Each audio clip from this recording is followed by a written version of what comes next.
প্রশ্ন করেছেন হিল্লা বিবাহ কি? আমাদের দেশে হিল্লা বিবাহের প্রথা চালু আছে, তা কি ইসলাম সমর্থন করে? রাগের মাথায় 3 তালাক দিয়ে দিলে পুনরায় বিবাহ করা যাবে কিনা জানতে চাই। এটাও সুন্দর প্রশ্ন। হিল্লা বিবাহ এটি ইসলামের দৃষ্টিতে আদৌ জায়েজ নাই, একেবারেই হারাম, একেবারেই হারাম।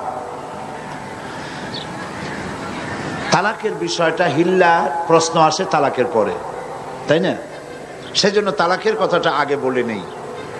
ইসলাম কিন্তু তালাক চায় না। আল্লাহর কাছে সমস্ত বৈধ জিনিসের মধ্যে 2টি বৈধ অত্যন্ত জঘন্য, নিকৃষ্ট। একটি হচ্ছে ভিক্ষাবৃত্তি, আর একটি হচ্ছে তালাক। আল্লাহ পাক আদৌ পছন্দ করেন না। কিন্তু তারপরেও তালাক প্রথাকে ইসলাম তালাকের প্রভিশন রেখেছে। কারণ হতেই পারে এমন যে স্ত্রী শরীয়তের বিধান মানছে না, চরিত্রহীনা হয়ে পড়েছে। তো এই স্ত্রী নিয়ে ঘর গৃহবাস করা স্বামীর জন্য অত্যন্ত দুঃসাধ্য ব্যাপার। আবার এমনও হতে পারে যে স্বামী নপুংসক হয়েছে, পাগল হয়ে গেছে, জালিম। এই স্বামীর ঘর করা স্ত্রীর জন্য মহা সমস্যা। তো ইসলাম তো সকল সমস্যার সমাধান দিতে এসেছে, সেই জন্য তালাকের একটা প্রভিশন রেখেছে, যাতে করে এই যন্ত্রণা কিয়ামত মৃত্যু পর্যন্ত স্বামী স্ত্রীর ভোগ করা না লাগে। কিন্তু এই তালাকটা কখনোই রাগের মাথায় পানে চুন কম হয়েছে কেন, বেগুন ভর্তায় লবণ বেশি হলো কেন, গোশতের মধ্যে তেল বেশি হলো কেন, ভাত এত নরম হয়েছে কেন, এই সব হাবিজাবি কথাবার্তা দিয়ে কথায় কথায় স্ত্রীকে তালাক দেওয়া যাবে না।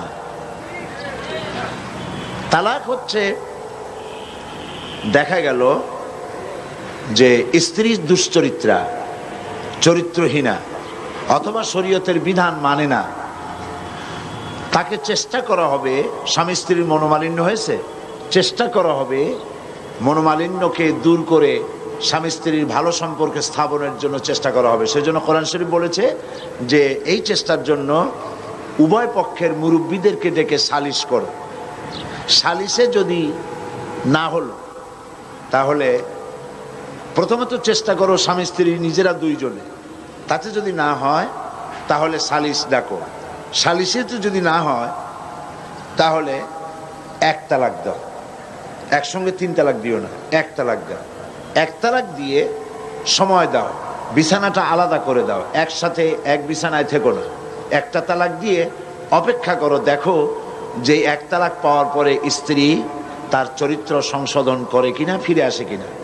যদি ফিরে আসে তাহলে 2য় মাসে তাকে তুমি তোমার কাছে ফিরিয়ে নিতে পারো। এ হলো আল্লাহর বিধান। এ বিধান কার? আল্লাহর বিধান। কোরআন শরীফে আল্লাহ পরিষ্কার বলেছেন 2য় মাসে তারে ফিরায় নাও। 2য় মাসে দেখা গেল স্ত্রী ফিরল না, তার পূর্ব নীতির উপরই বহর, চরিত্র ভালো হলো না, তওবা করলো না, শরীয়ত মানলো না, তাহলে বশ্যতা স্বীকার করলো না, তাহলে 2য় মাসে আর 1 তালাক দাও, বিছানা ওইভাবে আলাদাই থাকুক। যদি স্ত্রী স্বামী থেকে এই বিচ্ছিন্নতায়, বিরহ যন্ত্রণা সহ্য করতে না পারে এবং নিজের দোষ ত্রুটি বুঝতে পারে, আর যদি ফিরে আসে, তাহলে 3য় মাসে তারে ফিরায় নাও। দেখছেন আল্লাহর বিধান, ফিরায় নাও। কিন্তু দেখা গেল 3য় মাসেও ফিরল না, তখন তাকে গ্রেট ডেঞ্জার সিগন্যাল নাম্বার 10 দিয়ে দাও। 1, 2, 3, এরপর তো আর কিছু থাকে না। 3য় মাসেও যখন ফিরল না, তখন 3 তালাক বায়না করে তাকে ব্যাক করায় দাও, বাস শেষ হয়ে গেল। এরপরে আল্লাহ পাক বলছেন এই স্ত্রী আর কোনোদিন তুমি গ্রহণ করতে পারবা না, তোমার জন্য চিরকালের জন্য এই স্ত্রী হারাম হয়ে গেল।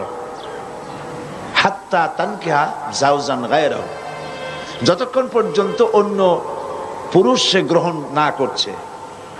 এইখানে গ্রামের মাতব্বর সর্দারেরা, মেম্বার চেয়ারম্যানেরা এই আয়াতের এই একটু সুযোগ পাইল যে আর একটা পুরুষের কাছ থেকে ঘুরে আসলে তবে তো প্রথম স্বামী পাইতে পারে। সেই জন্য তারা হিল্লার ব্যবস্থা করল। সেই হিল্লাটা কি? সেই হিল্লা হলো একটা পুরুষের সঙ্গে কন্ট্যাক্ট করা হলো, চুক্তি, যে তুমি এই মেয়ে লোকটাকে বিয়ে করবা, কিন্তু সাবধান, তাকে টাচ করতে পারবে না, অথবা 3 দিন রাখবা, তারপরে তাকে তালাক দিয়ে দিবা। এইভাবে পয়সা দিয়া অথবা ম্যানেজড ওয়েতে বিবাহের ব্যবস্থা করে দিল। ইসলামী শরীয়তে এই ধরনের হিল্লা বিবাহ সম্পূর্ণ হারাম, আদৌ জায়েজ নেই। তাহলে কি হবে? হবে এই যে প্রথম স্বামীর তালাক দেওয়ার পর স্ত্রী ইদ্যত পালন করবে। ইদ্যত পালন করার পর সে ইচ্ছে করে কারো সঙ্গে যদি বিবাহ করে, কোনো পুরুষকে যদি স্বামী হিসেবে গ্রহণ করে, আর ওই পুরুষ যদি মারা যায়, তাহলে প্রথম স্বামী তাকে ইদ্যত পালনের পর আবার স্ত্রী হিসেবে নিতে পারবে। 2, এ হলো 1 নম্বর সূরত। 2 নম্বর সূরত হচ্ছে এই যে দ্বিতীয় স্বামী বিবাহ করার পর ঘটনা চক্রে যদি দ্বিতীয় স্বামী তাকে তালাক দেয়, কোনো পরিকল্পিত উপায় নয়, চুক্তির ভিত্তিতে নয়, কোনো ঘটনা চক্রে যদি তালাক দেয়, তাহলে প্রথম স্বামী নিতে পারবে। এছাড়া প্রথম স্বামীর কাছে ফেরার বা গ্রহণ করার কোনো সুযোগ নাই। মৃত্যু পর্যন্ত এই স্বামীর জন্য ওই স্ত্রী হারাম হয়ে গেছে। এই হচ্ছে ইসলামের বিধান। গ্রামের মাতব্বর কি বলল, চেয়ারম্যান কি বলল, এইটা ফতোয়া নয়, এইটা ফতোয়ার বিষয় নয়। আজ পত্র পত্রিকাগুলি আর এনজিওরা খালি বলতেছে ফতোয়াবাজ ফতোয়াবাজ ফতোয়াবাজ। এই কথাটা একটা বিদ্বেষমূলক কথা। যেমন হামলাবাজ, মামলাবাজ, দুর্নীতিবাজ, এইগুলি যেমন শব্দ, ফতোয়ার সামনে তেমন কোনো বাজ শব্দ বসানো যায় না।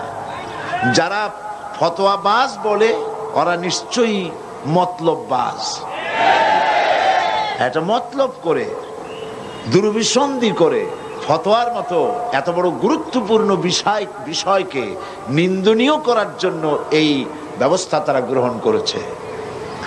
সুতরাং এই বোনের এই প্রশ্নের জবাবে আমি বলছি, হিল্লা বিবাহ ইসলামী বিধান অনুযায়ী কোরআন হাদিসের দৃষ্টিতে সম্পূর্ণ সুস্পষ্টভাবে হারাম, জায়েজ নেই।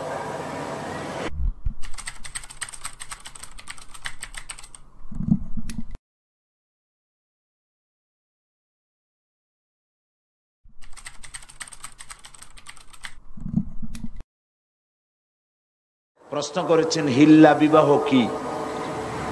আমাদের দেশে হিল্লা বিবাহের প্রথা চালু।